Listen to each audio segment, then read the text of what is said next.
lagi bersama aku di podcast. Sorry, ini aku pengen bahas tema yang sangat banyak diminati, yaitu pacaran. Jadi kemarin udah aku bahas soal single, soal kode-kode, sekarang sudah di tengah nih, yaitu pacaran.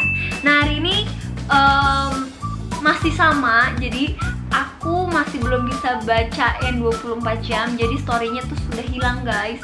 Jadi aku nih tuh masih hilang, jadi aku nggak bisa baca story kalian. Kelihatan nggak tuh? Tuh masih nggak ada guys komen-komen kalian. Jadi aku akan bacain yang ada di DM yang sudah aku screenshot aja ya. Nah, jadi kemana aku tanya, menurut kalian pacaran yang baik atau yang sangat diinginkan sama kalian tuh gimana sih? Nah, ada beberapa jawaban menurutku bagus dan kita bisa lihat dari berbagai perspektif ya. Jadi nggak ada yang bener banget, nggak ada yang salah banget. Tapi menurutku ya ambil aja positif-positifnya. Tapi sebelum masuk, jangan lupa untuk like, comment, share, dan subscribe. Karena akan ada nanti di sesi berikutnya, yaitu tentang hubungan toksik. Udah berhenti sampai di sana tentang hubungan-hubungan. Nanti kita akan lebih ke yang ya apalah yang seru. Kalian boleh komen ya di bawah. Thank you semuanya. So kita akan mulai yang pertama dari RYX_ARDN. Kalau aku sih cuma pengen punya pacaran seiman pastinya. Terima aku apa adanya, terus selalu ada, selalu memotivasi, saling percaya dan setia. Kalau ada masalah apa-apa yang harus diperbaiki, kalau ada masalah apa-apa harus diperbaiki baik-baik, bukan bisa baik-baik. Ya ini menurutku benar. Kenapa? Karena kebanyakan orang tuh mau jalan pintas, dan di sini dibutuhkan kedewasaan. Dimana kalau memang ada masalah, ya bicarain aja baik-baik, selesaikan baik-baik, belajar bersama. Thank you. Lanjut ke Valentino Ando. Pacaran gak selalu ada, gak apa-apa. Yang penting saling menjaga perasaan, saling melengkapi, saling support, doa, DLL, saling sayang, dan saling terbuka. Jadi ini banyak salingnya guys, ini bagus sih. Menurutku gini, selalu ada yang, kalau di mindset aku adalah gini, kamu harus ada di suka dan duka pasangan kamu. Jangan mau misalnya pasangan kamu lagi happy, ya udah kamu mau. Tapi kalau pasangan kamu lagi sedih, ya kamu tinggalin. Gue nggak mau hidup dengan sedih-sedih lu gitu. Itu yang menurutku selalu adanya itu tuh ya seperti itu.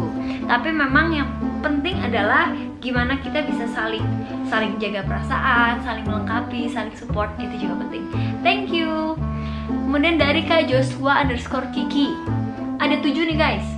Yang pertama adalah saling membangun, yang kedua saling mendoakan, yang ketiga saling menjaga, yang keempat saling komitmen, yang kelima punya planning jelas dalam hal yang lebih serius lagi, pernikahan, yang keenam saling menabung untuk persiapan nikah, yang ketujuh saling mengasihi dan perhatian satu dengan yang lain. Bukan perempuan saja yang ingin disayang atau laki-laki yang ingin selalu dihargai, tapi sama-sama saling. Nah, ini tadi juga nih guys, sama-sama saling. Karena menurutku gaya hidup saling yang positif itu bagus. Saling melengkapi, saling memaafkan, saling mengasihi, saling menerima. Itu keren banget kalau kalian bisa lakukan itu di satu hubungan pacaran atau bahkan sampai pernikahan. Harus sampai pernikahan sih. Kalau pernikahan ini udah wajib. Kalau pacaran ini kan kamu masih masa mengenal ya. Nah, tapi kalau Kak Joshua ini menurutku dia bagusnya karena dia berpikir bahwa pacaran ini memang harus ke yang jenjang serius. Aku yakin sih, mungkin semua orang yang rata-rata sebagian besar yang pacaran itu pengennya ke jenjang serius gitu, dimana bisa bertahan lama, bisa ya suka duka bersama gitu. Thank you. Lanjut ya, dari Rafael PRVeno. Satu agama, komitmen, dan kepercayaan terhadap pasangan. Hubungan bisa bertahan lama karena keterbukaan terhadap pasangan tanpa menyembunyikan suatu hal atau main rahasia-rahasiaan. Hubungan bisa rusak bukan karena orang ketiga atau perselingkuhan, tapi hubungan bisa rusak karena hilangnya kepercayaan terhadap satu sama lain. Makanya pentingnya menjaga kepercayaan dan komitmen pacaran satu kali sampai ke jenjang serius. Oh, ini juga guys, ini gimana pacaran yang mau ke jenjang serius. Dan menurutku ini juga penting karena keterbukaan itu bukan hanya awal dari pemulihan, tapi keterbukaan membangun kepercayaan kita. Waktu kita udah bisa percaya, kita juga akan komitmen. Oh, aku bisa percaya dia nih, dia tahu batasan-batasannya, dia udah harus menjaga perasaan orang lain, dia harus punya tanggung jawab dalam arti gimana sih dia memupuk masa depannya, nggak sembarangan ya udah aku hidup kayak gini aja, tapi ya memang udah tahu, oh tujuan hidupku seperti ini, aku harus seperti ini supaya bisa ke jenjang serius gitu. Thank you. Kita next ya. Oke, dari ktd_swn gitu. Satu, yang pertama adalah yang mampu membawamu lebih dekat sama Tuhan. Yang kedua, tidak egois. Yang ketiga, menerima apa adanya. Yang keempat, saling mendukung. Yang kelima, jujur, saling keterbukaan. Yes, itu benar.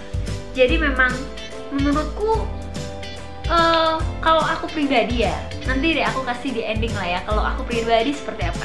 Thank you Kak Teddy. Dari Victoria Andrenita. 1.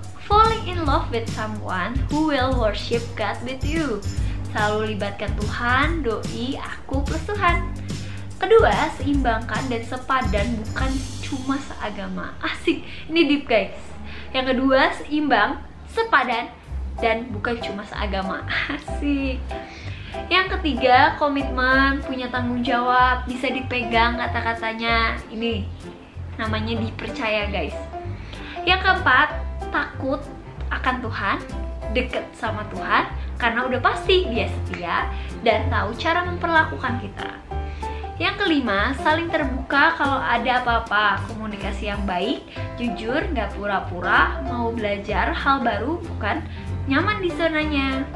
Yang keenam, saling support, menopang, menghidupi untuk visi misi yang Tuhan kasih, bukan cuma hahaha hihi hehe hoho gitu guys, lucu.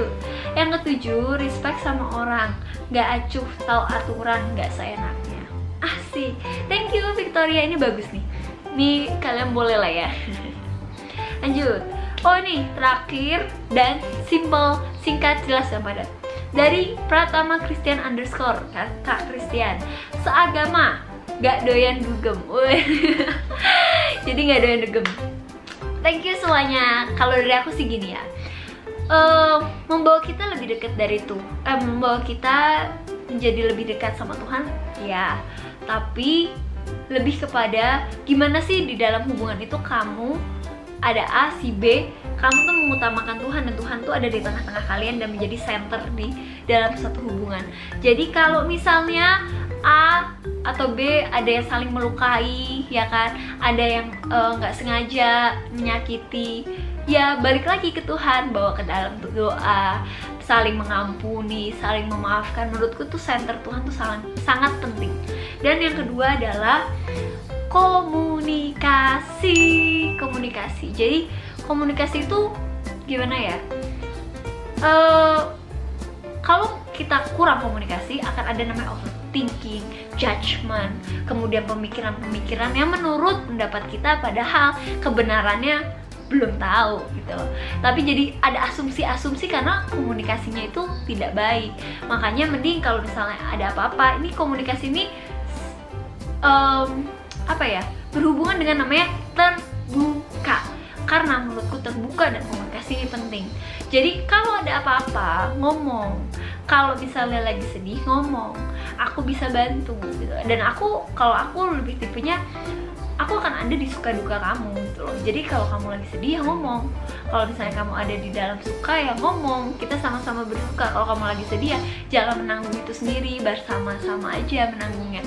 Karena kalau waktu kamu istilahnya menanggung bersama, ya istilahnya kamu menanggung sama Tuhan nih, kan bersama Tuhan, terus ada aku juga yang bantu gitu loh, istilahnya kayak gitulah. Terus itu idealnya ya guys, karena memang cuma aku bisa bilang bahwa mungkin kalau misalnya bantu bantuan secara ini yang nggak bisa, tapi support di dalam, ayolah kamu pasti bisa, ayolah ini, support dalam hal-hal yang kecil itu juga bisa. Jadi sesimpel itu aja, support dalam doa gitu.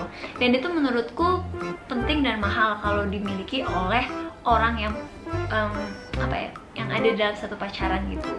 Dan jarang gitu loh, jarang orang mau terbuka, jarang orang mau komunikasi. Dan yang ketiga adalah menurutku saling menerima. Jadi gimana sih, aku punya kekurangan juga nih, jangan egois. So dia juga pasti punya kekurangan, belajarlah menerima kekurangan dia dan kekurangan aku, dan saling melengkapi dari kekurangan-kekurangan yang ada dan kelebihan-kelebihan yang ada gitu. Karena Tuhan pun juga seperti itu. Tuhan itu menerima kita apa adanya loh. Kita sering masih buat dosa berkali-kali kadang, ya kan. Tapi disitulah menurutku proses pembelajaran yang membuat kita hari demi hari menjadi pribadi yang lebih baik dan menjadi pribadi yang lebih dewasa. Gitu aja. Jadi 3 poin menurutku dari aku. Dan yang lain komentar tadi juga bagus-bagus banget, ya kan, komen-komennya. Kalau misalnya kalian ada lagi, kalian boleh kasih di kolom komentar, atau ada ide-ide lain langsung aja ya. Thank you semuanya.